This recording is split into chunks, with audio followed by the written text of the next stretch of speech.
Because I can. Because you can what? Okay, we've got a Volkswagen thing. We've got massive wheels. Pretty wild color scheme, but that's kind of normal for a Volkswagen thing. That's two intercoolers on the outside of the body, just on the front. Oh, that's some sort of very Japanese looking V6, very modern. It's a weird wheel. Oh. So what we're looking at is pretty much the entire guts of a GTR put in a Volkswagen thing, which was originally rear engine and air cooled and had 50 horsepower. Merkur XR4Ti, already an oddball. These were 2.3 liter turbos with almost 200 horsepower in the late 80s. I never understood why they felt like they had to call it the Merkur. They were just Fords over there. They did some weird stuff to kind of Americanize them. But the thing is, they already made a high horsepower V8 car to buy cheaply and send off into a ditch. They made the Mustang. That already existed. And if you didn't want a Mustang, you wanted a little fancier, well, they also made that. If you wanted it with a turbo, they also made that. If you wanted more European looking, surprise, already out there. And if you just wanted it to start with a Merc, oh, they already made the Mercury Cougar. But anyway, that's probably better for another video.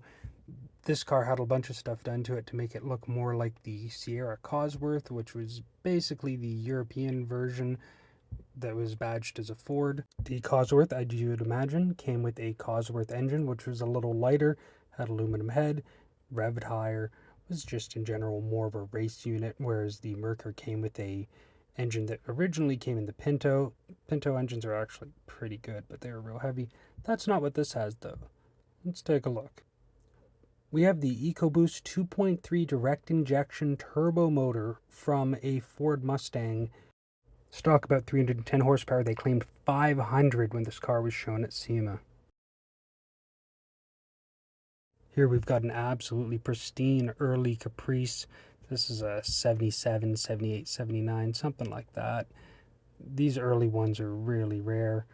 Beautiful body lines. They kind of didn't get a lot of respect because they were the downsizing. This one's the coupe with the rare sort of bumbly window that the later ones didn't get. And gorgeous interior, but you've seen the title of this video. You know what the reveal might be, right? Maybe you even spotted the plate. Oh, yeah. Yeah. That's a supercharger on that. Probably 600 or 700 horsepower without breaking a sweat. You also might spot the lines for the nitrous right on top of the supercharger and on the firewall there.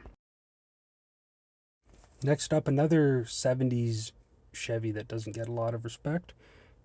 Vega 2300 badge on it, but you can see how much money's been dumped into this. Yeah. Oh, that's the exhaust dumping out the side.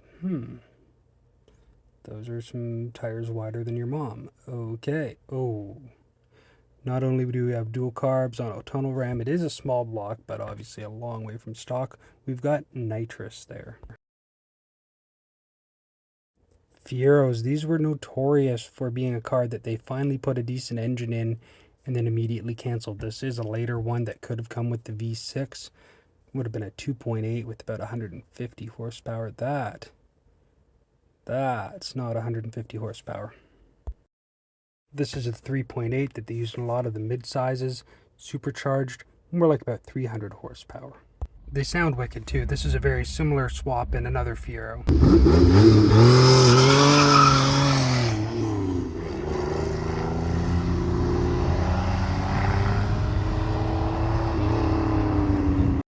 Okay, this might end up being the only stock engine car in this video, but it's still going to be an engine most people didn't even know you could get in these. This engine bay is basically entirely stock. Got a beautiful Monte Carlo. These early ones had just really nice lines. They've aged really gracefully. Back when you could just get a big old coupe and make that your daily driver. Now everything's got to be a crossover. This car had some panache. You can see the odd little condition thing, but Oh, okay, what the heck? So this is basically Chevy putting in the earliest of the Buick turbos. You've probably heard of the GNX and the Grand National. This was a little less power than that. It wasn't a massive hot rod, but this was a turbo V6, early attempt at downsizing of engines. And really kind of a what if scenario, I think. In the late 70s, early 80s, Chevy was really big on going turbocharging. Pontiac had a turbo Firebird. There was all sorts of stuff in that category coming out of GM. They ended up just kind of going with no replacement for displacement and then supercharging in some of their smaller engines. But man, what would have happened if they kept developing this? These had 170 horsepower in 1980 and 81. It was canceled. The GNX got up to 300 horsepower. You just think about what that could have ended up in 5, 10 years if they kept going, kept funding it. Heck, what would a turbo V6 have looked like in, I don't know, that Furo from earlier? Sky's the limit. On the flip side, this one is kind of remarkable in that it has a version of the engine you'd expect. You got the big sticky drag tires. Love to see that there's a kid seat in there. So clearly using it for his family, enjoying it, you know, teaching the next generation, yada, yada, yada. Got the nice custom hood going on there, but that is still a Pontiac big block, sort of. They didn't technically make big blocks, but big displacement Pontiac engine. Nice big single plane intake with the straight shot from the carburetor into the different cylinder head ports. Proper color, beautiful. Another Pontiac here. This is a really nice stock appearing second gen Firebird. This is kind of in the era where they didn't really have a lot of guts anymore, unless you got maybe that 455, but even then they'd lost a lot of power. But it's, I'd say, one of the right colors, that real Gino-ish red. 400 it says on that hood scoop. Okay, well, you know, that's something. It's a stick shift. Gotta love the stick shift bang gears in a car like this. But that 400 badge, oh, 502, that'll be a Chevy big block. Big old, looks like EFI actually on it. Some electronic fuel injection put on there. Yeah, that's Phytech EFI. That looks like the Chevy crate engine you can get, the ZZ502. Those are rated at, let's see here, got the Google going, 508 horsepower, 580 pound-feet of torque. So even if we don't think this guy has done anything to it, that is, you know, a good 300 more horsepower than the little 400 badge on there was implying. Okay, this is one of the most unique on the list because, okay, it's a Miata. There's lots of swaps people do on the Miatas. They turbo them, they supercharge them, they put K-swaps in them, they put V8s in them. This guy thought outside the box. I autocross with this guy. He's giving me the whole spiel, but I'm forgetting bits of it. Anyway, basically it's a 2014-ish V6 out of a Camaro, and the 6-speed manual that would come with it, running off at least partially the stock electronics that came with that unit. Here's the thing, V6 Camaro, not exactly a glorious vehicle, but let's just look at this dyno map and don't look at it as this is what a stock V6 Camaro makes. Look at it as, wouldn't you like to have a Miata with this kind of power? Yeah, that's pretty good to me. I mean, think of how hard you'd have to turbocharge one of those stock ones to get that kind of power. You've got it in something that you can get parts at the local parts store for. Pretty neat swap to me. And it's all aluminum, so this thing actually still handles very well. Puts up some serious numbers. This one I almost didn't put in because at first, well, wait a minute. They did make turbo 4Runners, and that's what I noticed is the little intercooler peeking through here. But when I did look it up, number one, they made very, very few turbo, but they also didn't have intercoolers on the gas or diesel turbo 4Runners, which means what is under the hood of this? If anyone from the Ontario region knows, I mean, this seems like a truck people would know about. If anyone can comment on that, I'd love to know, but really neat truck and kind of mysterious because whatever's under the hood, it's turboed, and whether it's the stock 2RE or just who knows what. I know the V8 swaps have been done on them. And speaking of V8 swaps, okay, look, this is not a rare unknown swap. There are kits for these, but 5-liter and a 5-speed in a Ford Ranger, especially a ratty one like this. I mean, come on. This is, you're having a good time when this pulls up to the bonfire or whatever, right? Okay, fine, not classy enough for you. How about nice old Dodge pickup with a Hemi? Oh, yeah.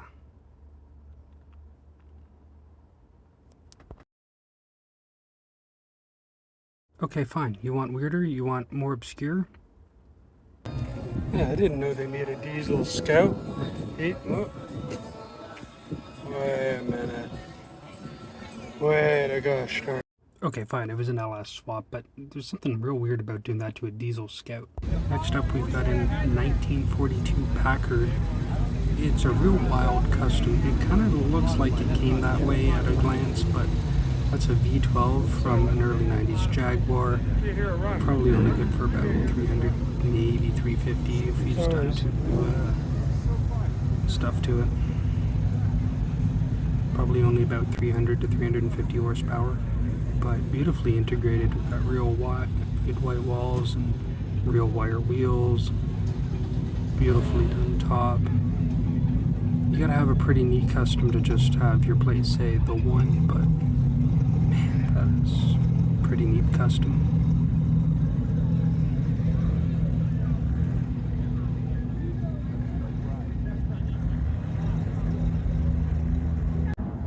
May recognize this one from Hot Rod Garage. Suspension was been done last year, but this is new.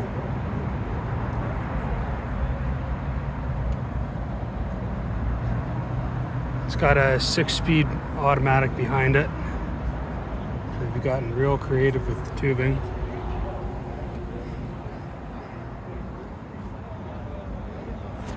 Fits in there nice though.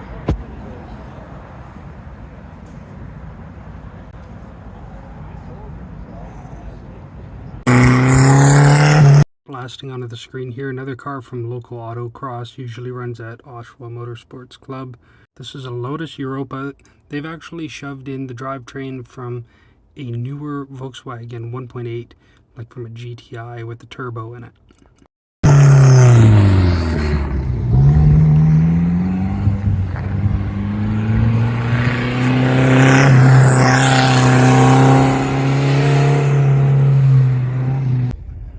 Oh, I'm sorry, was that not enough wrong country, wrong company type engine swap heresy?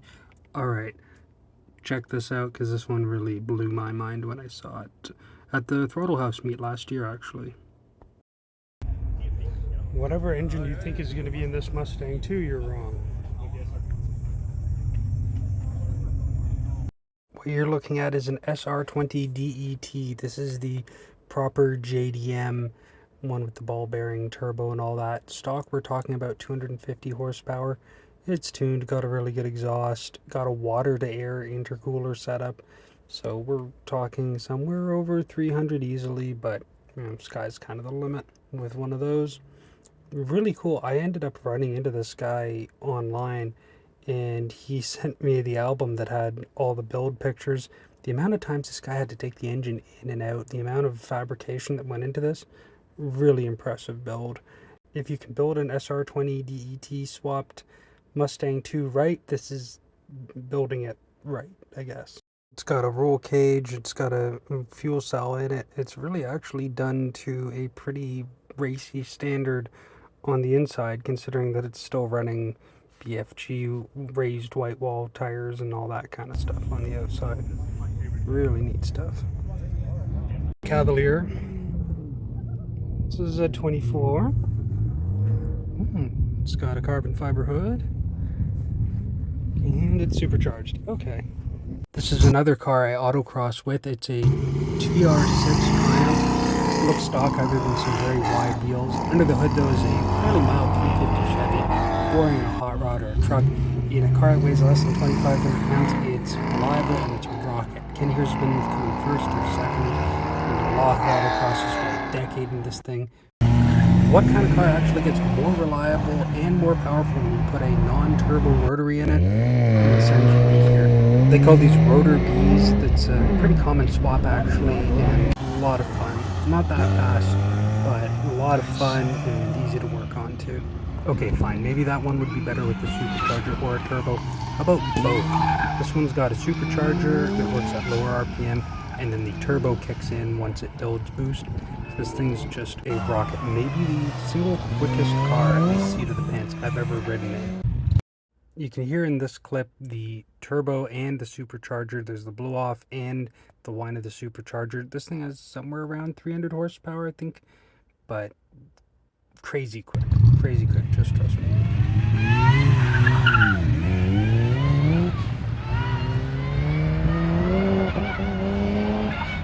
Okay, this last one.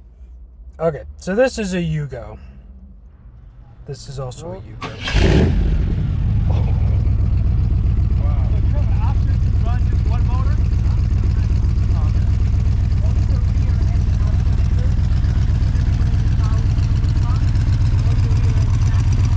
That's just the rear engine running. There's another 500 Cadillac motor driving these wheels.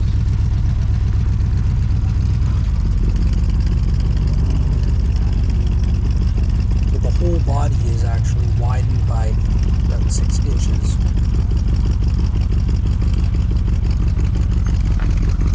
So what you're hearing there is just this Cadillac 500 cubic inch engine.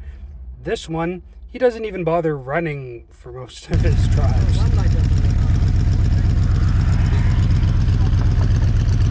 It's still a Yugo.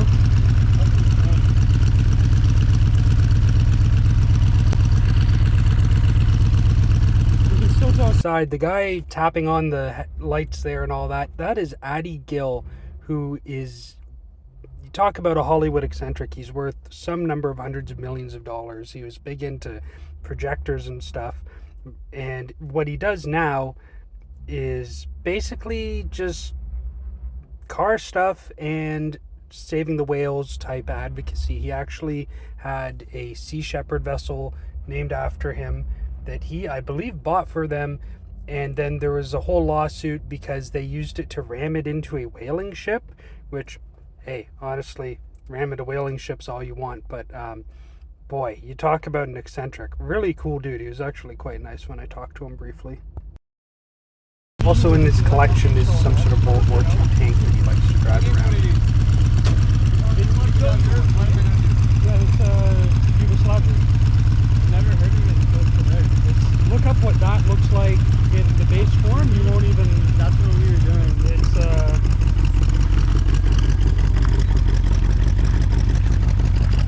Yeah, it's like a ladder kind of deal. That's insane.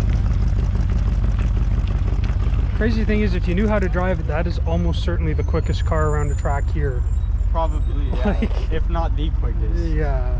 He was telling me that with both engines, it makes around 900, if not more. That's silly. Alright. Honestly, the metal work to make a Yugo look like that and make it actually all work. Just stupid. In the best way. Hope you enjoyed this. This is my first time doing this format of kind of car show coverage and just talking about cars like this. Give me a like, share, follow, whatever if you liked it, and give me any constructive criticism too, honestly. Just trying to share the car hobby with people and, you know, share any knowledge I do have and the fun things that I'm lucky enough to get to do. So, yeah, hope you'll join me again, and for now, thanks for coming along on the ride.